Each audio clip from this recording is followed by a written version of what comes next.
Bonjour, dans cette courte vidéo, je vais vous donner des conseils utiles et pratiques pour soumettre votre demande de résidence permanente.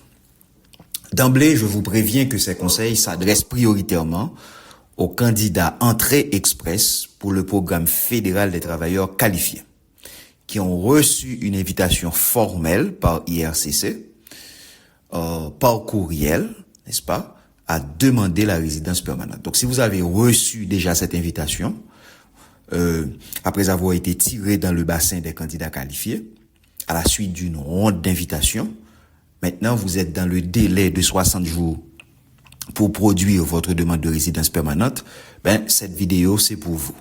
D'accord? Comment faut-il maintenant, une fois que vous avez reçu cette invitation, comment faut-il s'y prendre pour produire sa demande de résidence permanente, sans faire prolonger naturellement le délai de traitement à cause de sa propre faute ou de sa propre négligence.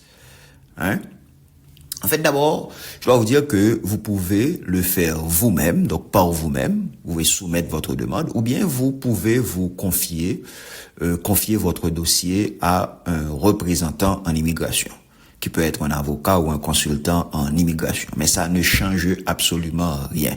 D'accord? Donc, c'est parce que vous avez un consultant en immigration ou un avocat qui fait que vous avez plus de chances à obtenir la résidence permanente ou non. Vous pouvez gérer votre dossier vous-même. De même, si vous ne vous sentez pas à l'aise à le faire, vous pouvez vous confier à un professionnel pour le faire à votre place. Mais le gouvernement est clair là-dessus. Même si vous prenez un consultant en immigration, vous avez un représentant en immigration, ça va rien changer dans le traitement de votre dossier. Donc, le premier conseil que j'ai à vous donner, c'est que dès que vous avez rempli votre profil Entrée Express, attendez-vous à recevoir à n'importe quel moment une invitation à soumettre votre demande de résidence permanente. D'ailleurs, c'est ça l'objectif, d'accord? Pourquoi vous avez créé un profil Entrée Express? Pourquoi vous vous êtes lancé dans le processus? C'est pour espérer d'avoir la chance un jour de recevoir une invitation à demander la résidence permanente. Donc, attendez-vous à cela. À n'importe quel moment, vous pouvez voir sur votre email un message qui vous dit, écoutez, il y a un message justement qui vous attend.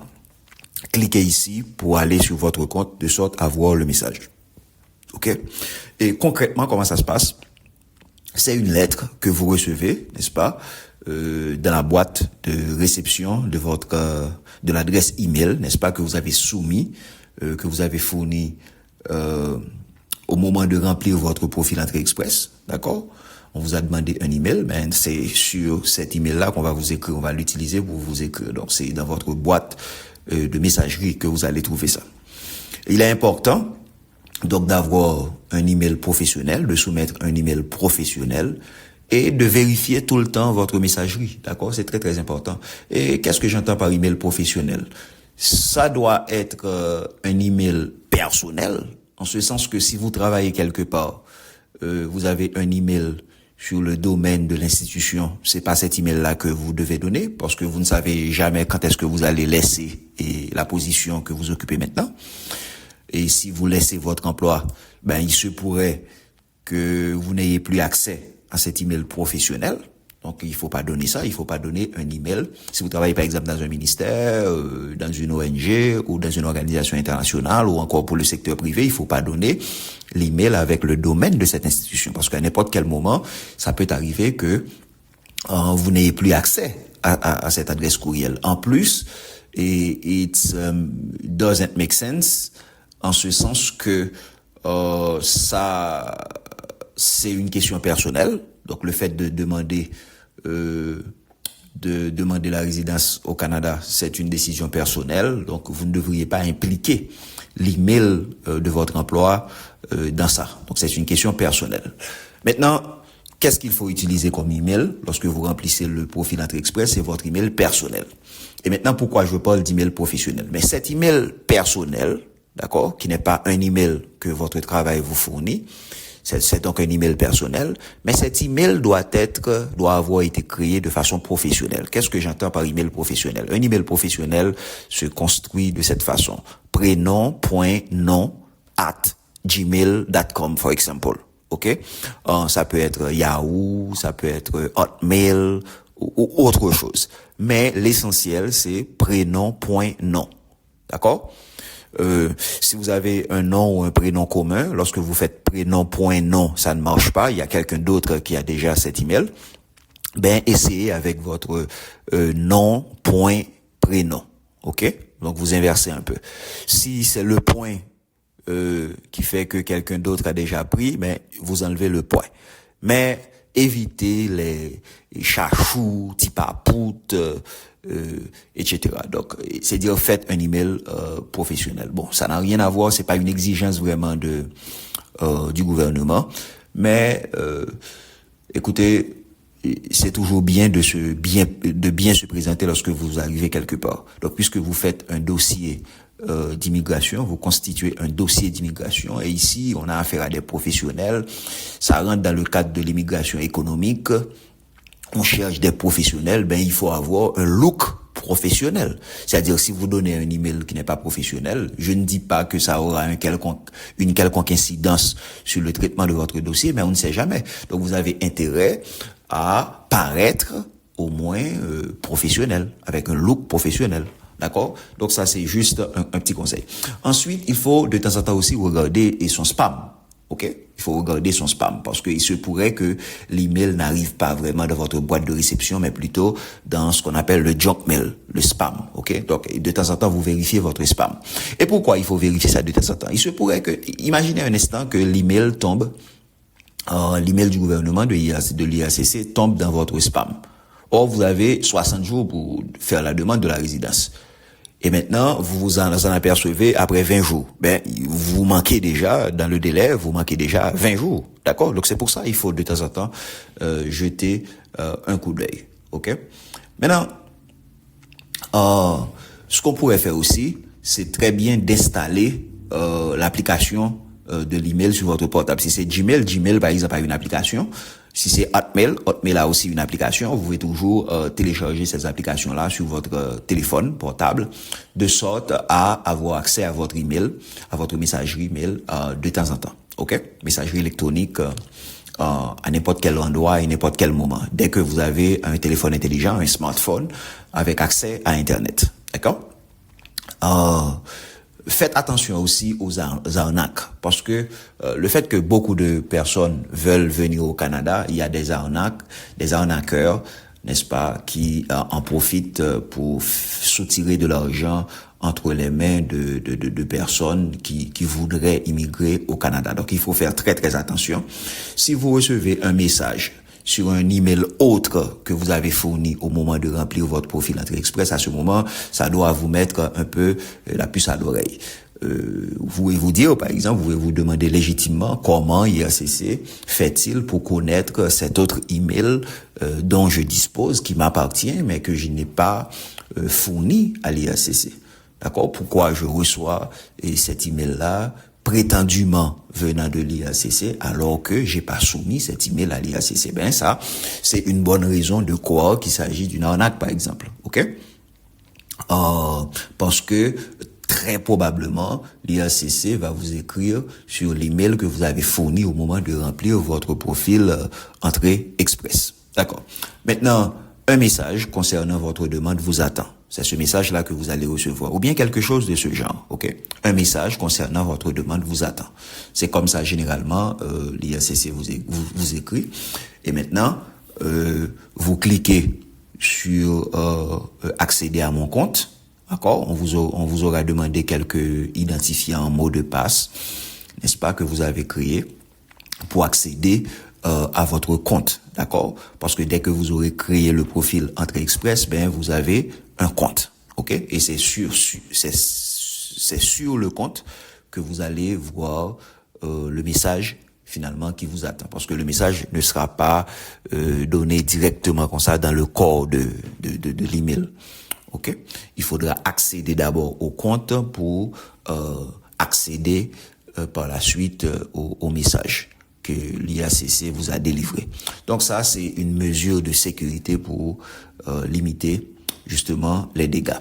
Et le numéro de votre demande aussi Entrée Express sera inscrit dans l'email. Maintenant, qu'est-ce que vous allez trouver dans la lettre d'invitation? D'accord? Vous avez créé votre profil Entrée Express. Maintenant, vous vous attendez à ce qu'on vous invite à demander la résidence permanente. Maintenant, à quoi s'attendre, hein, dans la lettre d'invitation? À quoi s'attendre? À quoi ressemble, justement, on va dire, la lettre d'invitation de IRCC? OK? À quoi ça ressemble? Ben, c'est juste, on vous aura dit que, globalement, on vous aura dit, OK, vous avez soumis une demande d'entrée express.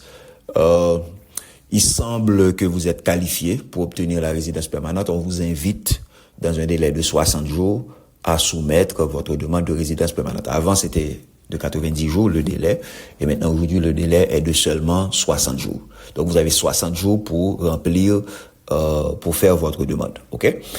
On vous dira aussi que vous pouvez choisir de rejeter, n'est-ce pas, l'invitation, ou bien de l'accepter. Donc, si vous l'acceptez, c'est que vous acquiescez à ce qu'il faut remplir, assembler tous les documents, rassembler tous les documents pour soumettre. Si vous refusez, donc vous déclinez l'invitation, à ce moment, vous pouvez toujours ultérieurement revenir sur le système pour créer un autre profil Entrée Express. D'accord? Maintenant, autre conseil important que j'ai à vous donner. Une fois que vous recevrez cette invitation, c'est-à-dire l'invitation à soumettre la demande de résidence, la première chose à faire, c'est de commencer immédiatement à rassembler les renseignements, ok? Les documents importants, ok? Et ainsi que les pièces justificatives devant être inclus dans votre demande, afin de soumettre celle-ci avant l'expiration du délai de 60 jours. Et je vous inviterai à commencer par le certificat de police. C'est très très important parce que dans certains pays, c'est pas facile d'obtenir un certificat de police. Je sais par exemple pour l'avoir expérimenté en France, ben vous pouvez facilement obtenir un certificat de police, d'accord, même électroniquement. Mais dans certains pays et d'Afrique ou en Haïti notamment, c'est pas évident d'obtenir assez rapidement un certificat de police. Or, vous devez soumettre le certificat de police qui doit être le plus récent possible et aussi qui doit être soumis dans le délai. Sinon, vous allez être forclos. D'accord? Et si vous êtes frappé de forclusion, ben, vous ratez votre chance d'obtenir éventuellement la résidence permanente. Donc, la première chose à faire, pensez à votre certificat de police. D'accord? Allez demander un certificat de police. Maintenant, après le certificat de police, d'après moi, la deuxième chose à faire, c'est un test médical. Ça, c'est très important. Maintenant, renseignez-vous. D'accord? Renseignez-vous.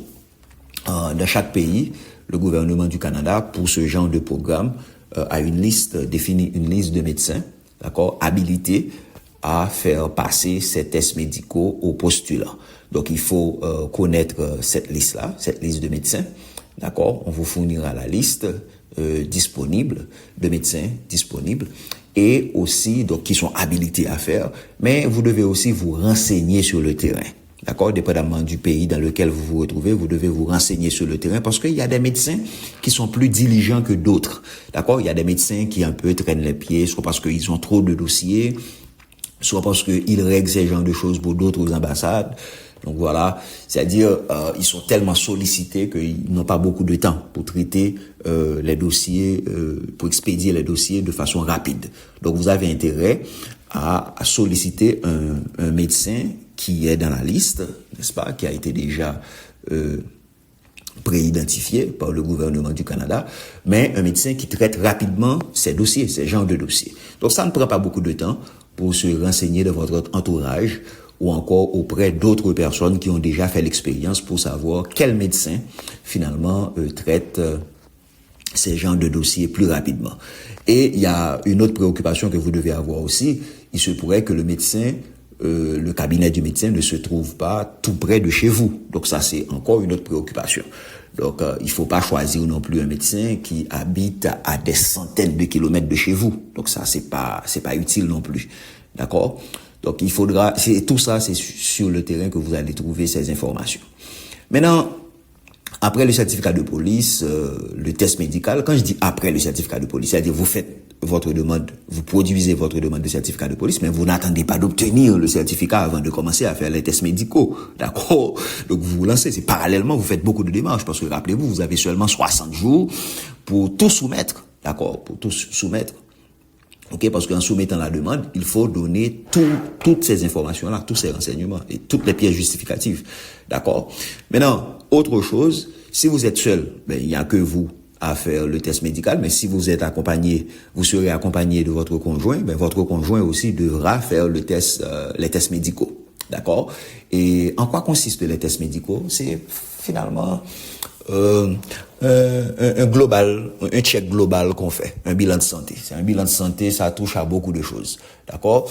Mais si vous avez certaines maladies contagieuses et hautement contagieuses, il se pourrait qu'on refuse votre demande. Bon, ça, c'est au gouvernement du Canada d'apprécier au cas par cas. Mais il est de ces maladies-là, par exemple, sans vouloir stigmatiser les personnes qui ont eu la malchance, par exemple, d'avoir ces maladies. Si on prend le cas de la tuberculose, par exemple, il y a d'autres maladies, mais la liste est disponible sur le site du gouvernement, vous pouvez vérifier par vous-même. Mais il y a un ensemble de maladies pour lesquelles, qui vont peut-être coûter trop de charges au gouvernement. On évite ces genres de candidats-là. Mais on n'a aucun problème avec les personnes malades s'il s'agit d'une maladie, on va dire, bénigne, d'accord, qui n'est pas trop grave, qui ne sera pas une charge trop lourde pour le gouvernement à porter. Parce que, rappelez-vous, le programme, c'est un programme économique. Ce programme d'immigration-là, c'est un programme économique. Le programme Entrée Express, particulièrement pour les travailleurs qualifiés, c'est un programme économique. Donc, on veut de votre jeunesse pour venir travailler pour l'économie du Canada. Donc, si vous avez un bon capital humain, c'est aussi quelqu'un qui est en bonne santé. D'accord? Donc ça ne veut pas dire si vous avez une maladie bénigne, vous n'avez aucune chance, c'est pas ça. D'accord? Mais pour certaines maladies, on va peut-être pas sélectionner ces candidats-là. Et pour connaître cette liste, renseignez-vous auprès des sites officiels et du gouvernement mis en description de la vidéo. Pour les enfants de moins de 18 ans, ils auront aussi besoin de faire les tests médicaux. Ça, c'est obligatoire pour eux aussi. Vous aurez besoin de faire des photos d'identité pour réaliser les tests médicaux. Donc, ne vous rendez pas chez le médecin sans ces photos d'identité-là. Donc, allez dans un endroit où on fait ça, studio, par exemple, où on fait ces genres de photos pour obtenir une photo d'identité de vous, de votre conjoint et de vos enfants, le cas échéant, d'accord? S'ils vous accompagnent, ils devront aussi faire ces tests, d'accord? Et le médecin aura fixé son tarif. Donc, moi, je peux pas vous dire à l'avance et combien que ça coûte. Vous pouvez voir des indications sur le site du gouvernement, mais ce ne sont que des indications. Après, le médecin fixe au final et son tarif, d'accord? Maintenant, en plus des tests médicaux, du certificat de police, les certificats de police, j'ai oublié de vous dire quelque chose, les certificats de police ne sont pas obligatoires pour les enfants. Le certificat de police, c'est pour le demandeur principal et pour son conjoint, par exemple, ok, qu'on appelle dépendant, ok, pour son dépendant qui peut être sa conjointe ou son conjoint. D'accord? Le certificat de police, on ne l'exige pas pour les enfants de moins de 18 ans. Par contre, les tests médicaux, c'est obligatoire pour tout le monde. D'accord? Tout le monde qui vous accompagne. OK? Maintenant, en plus de la photo d'identité dont vous aurez besoin au moment de faire les tests médicaux, parce qu'on va scanner tout ça, télécharger, les envoyer les scanner, les envoyer à IACC. On vous aura aussi remis un rapport médical que vous devrez ajouter dans votre compte. OK? Maintenant, vous aurez besoin de faire une photo de résidence pour le Canada. D'accord? Les spécifications ou encore les exigences peuvent être différentes dépendamment qu'il s'agit des États-Unis d'Amérique ou du Canada. Donc, c'est pas toujours les mêmes exigences. C'est pour ça, lorsque vous vous rendez à l'endroit où faire les photos, il faut carrément dire que je suis venu faire une photo de résidence pour le Canada. OK?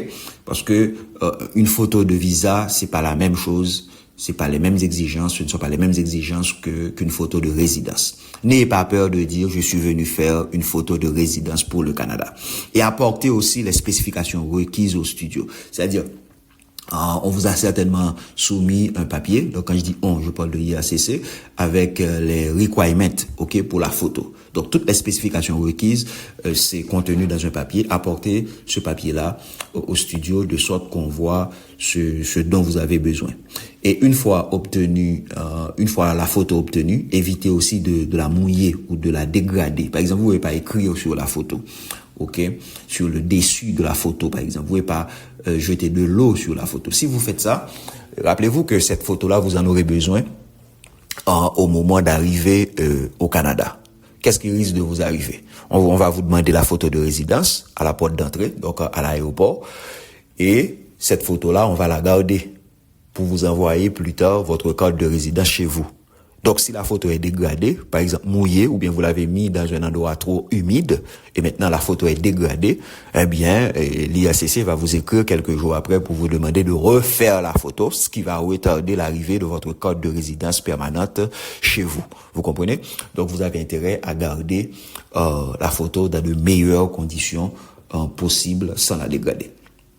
Maintenant, on vous aura demandé aussi d'entrer les résultats de vos tests de langue, Et faites attention, s'il vous plaît, entrez les résultats de façon fidèle.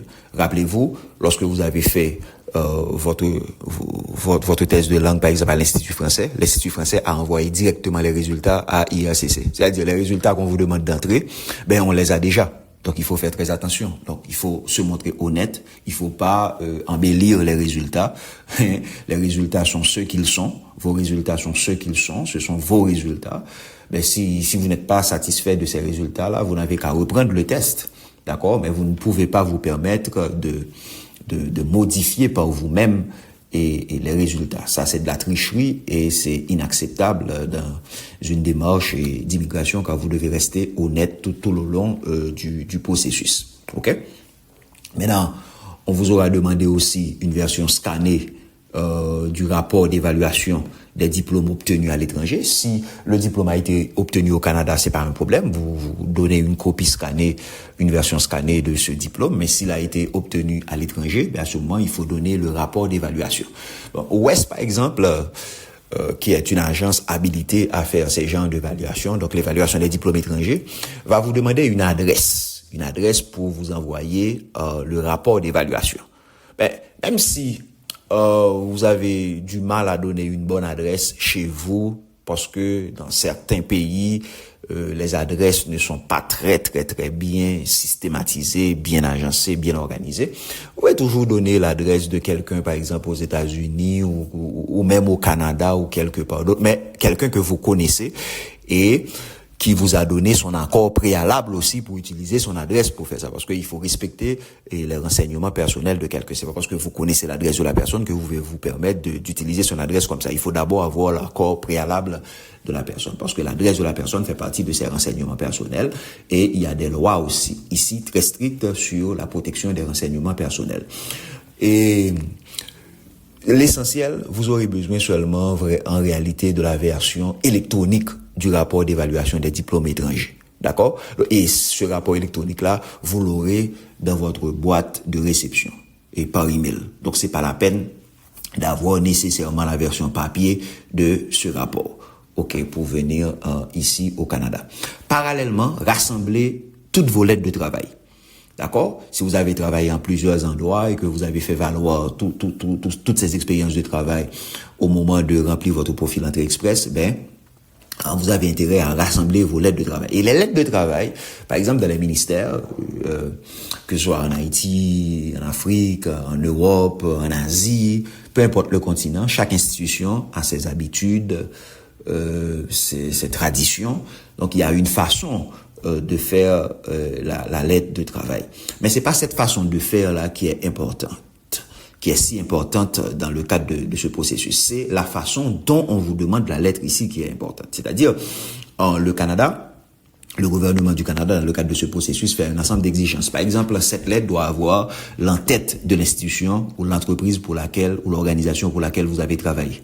Donc ça ne peut pas être une lettre écrite sur une feuille volante. Ça doit avoir l'entête de l'institution. Ça doit avoir l'adresse de l'institution avec son numéro de téléphone, son adresse courriel. Pourquoi? C'est pour vérifier. C'est pour vérifier avec l'institution si vous avez vraiment travaillé dans cette institution-là.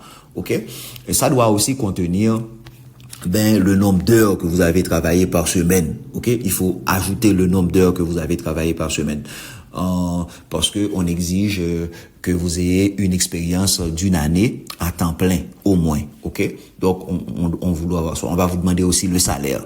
Et la lettre de travail doit être accompagnée d'un descriptif de tâches. C'est ce qu'on appelle généralement dans plusieurs institutions les TDR, les termes de référence. Donc ici on parle de préférence de descriptif de tâches. Donc qu'est-ce que vous avez fait? C'est pour voir si l'emploi que vous avez utilisé pour faire votre demande d'immigration correspond plus ou moins à la description qui en est faite dans la CNP du Canada, donc la classification nationale des professions. D'accord? S'il n'y a pas trop de disparité. Donc c'est pour ça. Donc il faut exiger que la lettre comporte tous ces éléments-là. OK? Donc c'est très très important d'obtenir ces lettres. D'accord? Ensuite, il faut suivre toutes les instructions sur votre compte. Quand on vous demandera de scanner, par exemple, votre passeport, c'est la première page qu'il faudra scanner. Ensuite, toutes les pages sur lesquelles il y a des sceaux, par exemple, ou encore des visas, il faudra scanner toutes ces pages-là pour donner. On vous demandera votre acte de naissance, acte de mariage, d'accord? Bon, bien entendu, c'est copie scannée, d'accord? Version scannée. Et version scannée des diplômes, des relevés de notes aussi. Donc, relevés de notes et diplômes. Il faudra soumettre tout ça. Pour la preuve de fonds, en fait, vous aurez besoin à la fois d'une attestation bancaire et relevé bancaire. D'accord? Relevé bancaire idéalement pour les 6 mois. Il y a des personnes qui soumettent tout simplement une attestation bancaire assez vague qui dit que, OK, un tel a ouvert un compte en banque de tel numéro chez nous en telle date et le solde de ce compte-là est de tel montant. OK, ça c'est très très important. Et puis la banque a scellé et le document est signé aussi. Ça c'est très très important. Ça c'est l'attestation bancaire. Mais il faut aussi les relevés bancaires idéalement pour les 6 derniers mois pour voir les mouvements de fonds qui sont faits sur le compte. Pourquoi? C'est pour vérifier que si l'argent que vous prétendez avoir, c'est pas juste un argent que vous avez emprunté entre les mains d'un ami et vous prétendez que c'est votre argent. D'accord? On veut voir les mouvements de va-et-vient qui ont été faits sur le compte pendant les 6 derniers mois. D'accord? Pour voir que si c'est vraiment votre argent. Parce que cet argent-là, vous en aurez besoin. Hein? Vous en aurez besoin effectivement. C'est pas pour le gouvernement. Vous en aurez besoin pour assurer votre propre subsistance. Parce que si vous n'avez pas d'argent, et ça va être très très difficile pour vous lorsque vous arrivez ici. Parce qu'il faudra, vous n'allez pas nécessairement pas trouver un emploi tout de suite. Donc, il faudra continuer à vivre, même si vous n'avez pas un emploi. Vous aurez besoin de quoi vivre, non seulement pour assurer votre propre subsistance, mais pour assurer éventuellement, s'il y a des personnes qui vous accompagnent, et comme votre conjoint ou vos enfants, il faudra assurer leur subsistance, n'est-ce pas? C'est-à-dire, il faudra effectivement disposer de cet argent.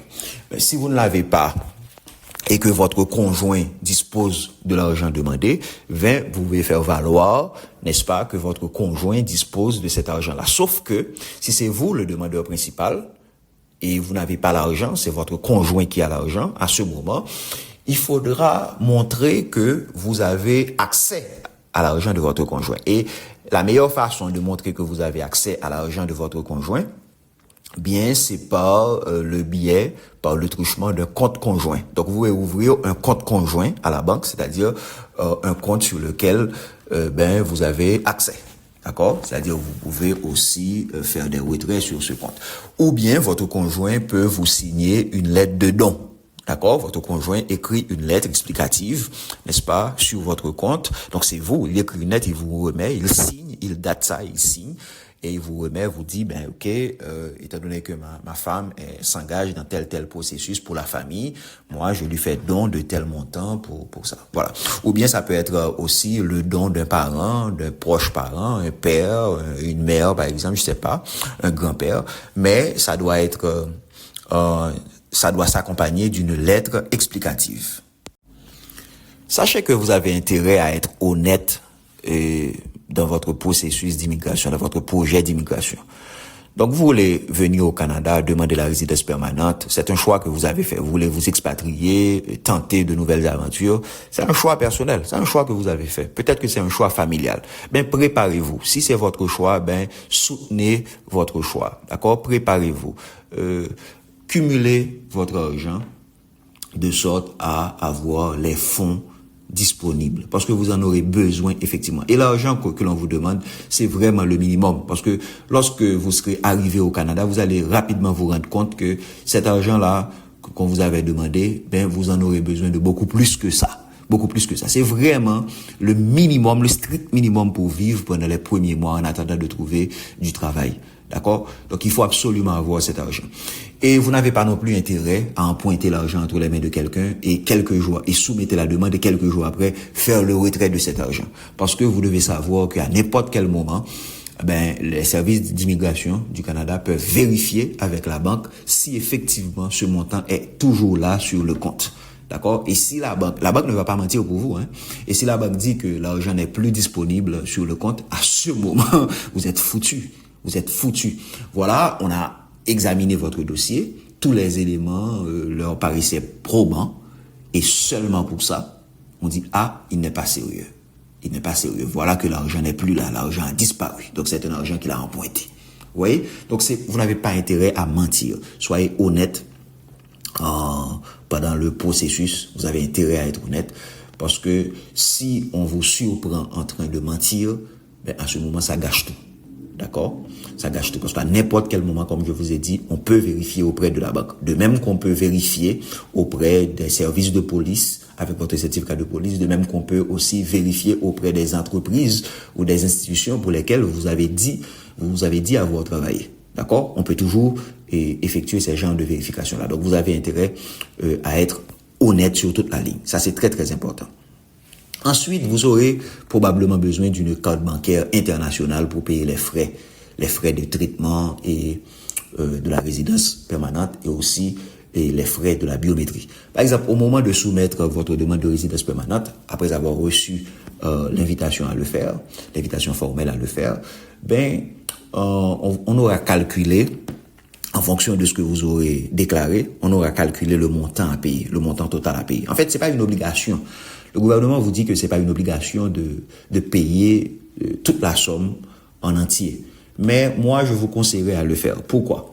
Parce que si vous ne le faites pas, à chaque fois qu'on a besoin de quelque chose, on va vous demander de payer les frais pour pouvoir vous lancer dans cette formalité-là. Donc, à ce moment, c'est du temps perdu.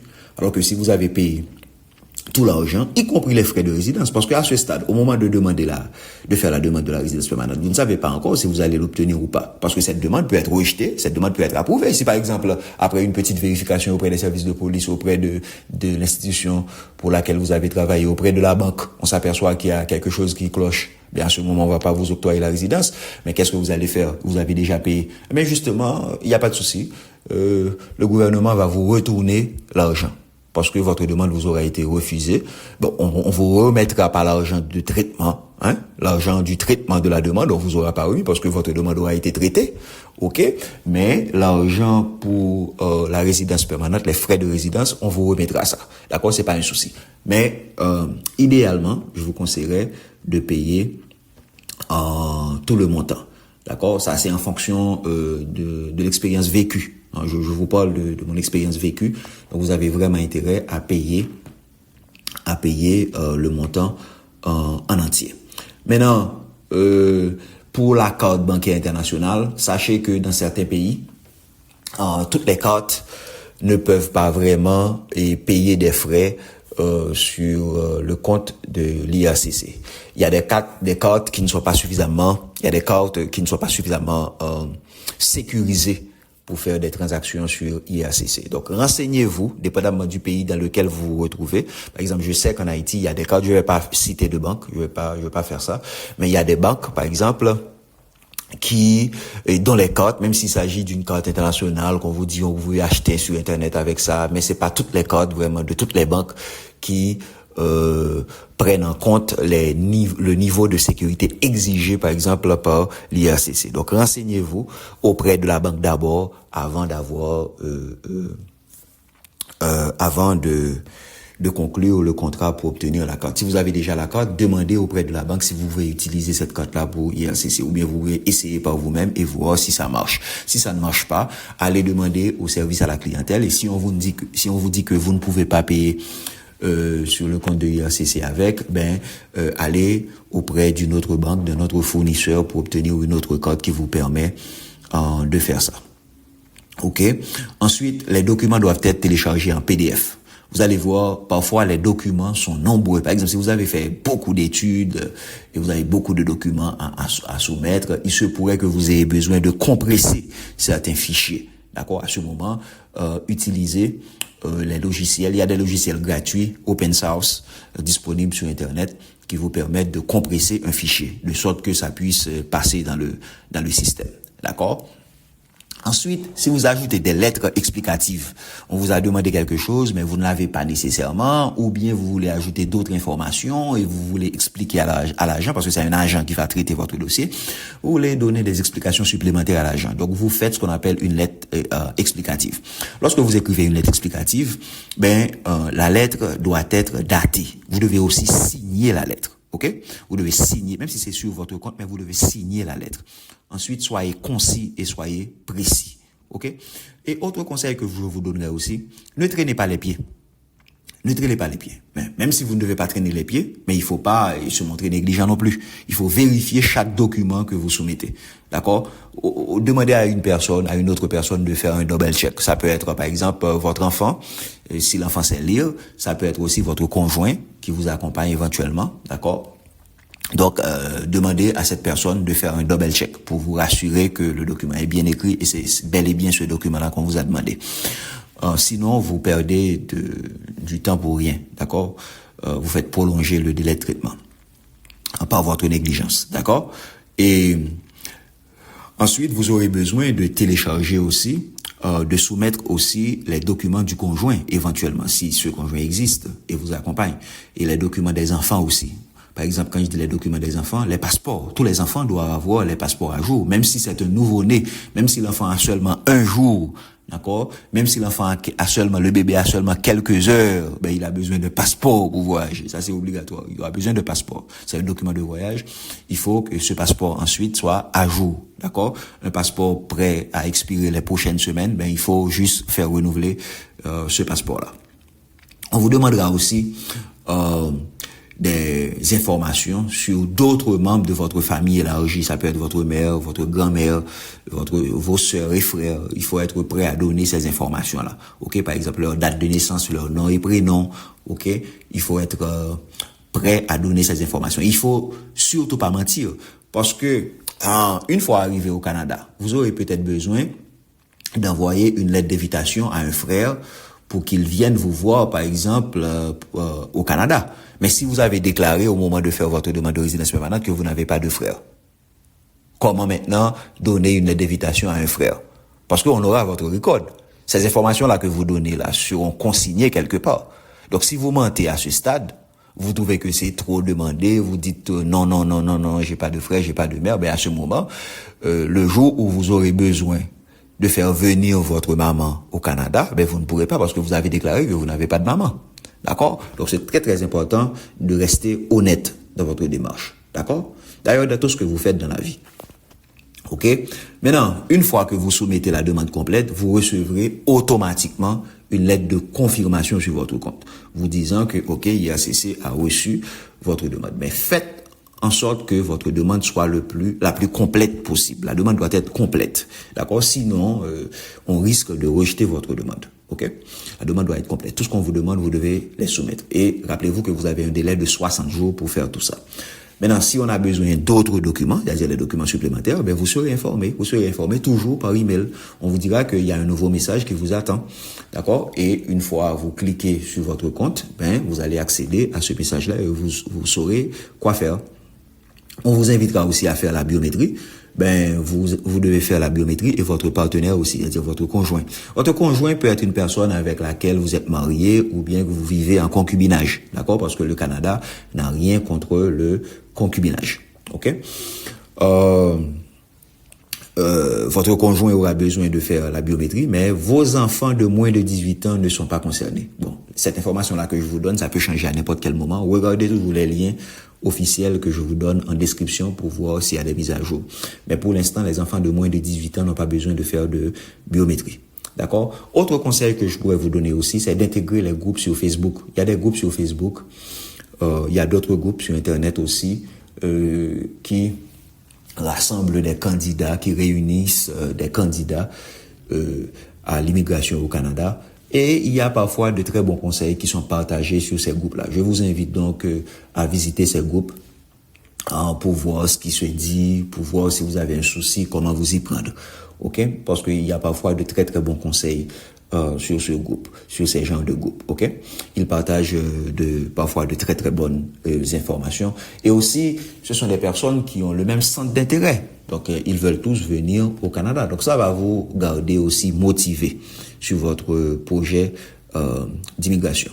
Maintenant, une fois que votre demande aura été approuvée, sachez que ça peut être rejeté ou approuvé, mais si c'est approuvé, votre demande de résidence, ben, la première chose qu'on vous demandera de faire, c'est de soumettre votre passeport. On vous demandera de soumettre votre passeport de sorte que l'on puisse y apposer le visa d'immigrant pour vous, d'accord?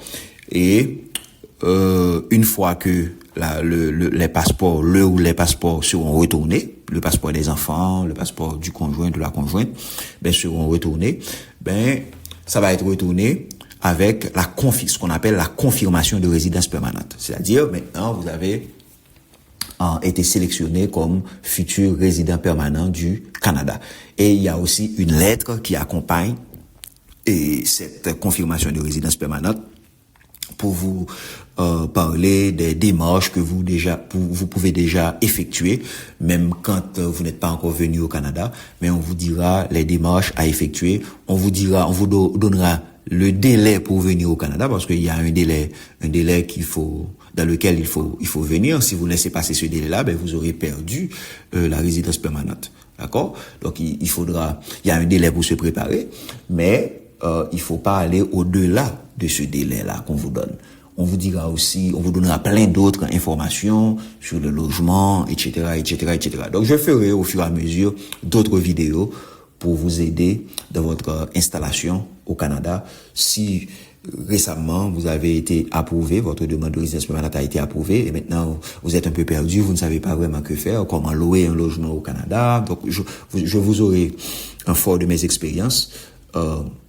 Je vous aurai je partagerai avec vous d'autres vidéos en ce sens pour vous aider sur votre vie future au Canada. Donc je ne veux pas que cette vidéo soit trop longue. Maintenant je m'arrête là. OK? S'il y a des questions, elles sont toujours les bienvenues. D'accord? Merci.